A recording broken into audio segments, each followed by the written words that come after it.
మెదక్ జిల్లా వెల్దుర్తి మండల వ్యాప్తంగా ఆటో డ్రైవర్లను పోలీసులు ముందస్తు అరెస్ట్ చేశారు. తమ సమస్యలు పరిష్కరించాలని డిమాండ్ చేస్తూ ఆటో డ్రైవర్లు శుక్రవారం చలో అసెంబ్లీ ముట్టడి కార్యక్రమానికి పిలుపునిచ్చారు. ఈ నేపథ్యంలో తెల్లవారుజాము నుంచే ఆటో డ్రైవర్లను పోలీసులు అరెస్ట్ చేసి స్టేషన్ కు తరలించారు. అక్రమ అరెస్టులను వారు తీవ్రంగా ఖండించారు. ప్రభుత్వం తమకు ఇచ్చిన హామీ మేరకు 12,000 రూపాయల జీవనభృతి చెల్లించాలని, మహాలక్ష్మి పథకం ద్వారా ఉచిత బస్ సౌకర్యం కల్పించడంతో తాము వీధిన పడ్డామని ఆవేదన వ్యక్తం చేశారు. తమకు ఇచ్చిన హామీలు నెరవేర్చకుంటే పెద్ద ఎత్తున ఆందోళన చేపడతామని హెచ్చరించారు.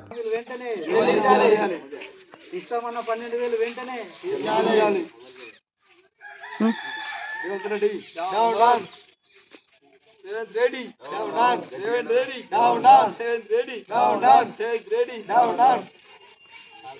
పెట్టి ఆటో డ్రైవర్కి ఉపాధి లేకుండా చేశారు.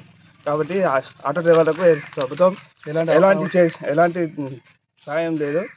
దాదాపు 93 మంది ఆత్మహత్యకు పాల్పడ్డారు. అయినా కాంగ్రెస్ ప్రభుత్వం అలాగే మున్సిపాలిటీ 12,000 రూపాయలు ఇస్తామని ఇవ్వలేని కారణంతో మేము సంక్షేమ బోర్డు ఇస్తామని నమ్మించి ఓటు వేయించుకొని ఈరోజు వారి గోసలు పట్టించుకోకుండా మా సమస్యలను వెంటనే పరిష్కారం చేయాలని కోరుకుంటూ ఈరోజు అసెంబ్లీ ముట్టడిస్తున్నాం. మరిన్ని అప్డేట్స్ కోసం మా ఛానల్ని సబ్స్క్రైబ్ చేయండి.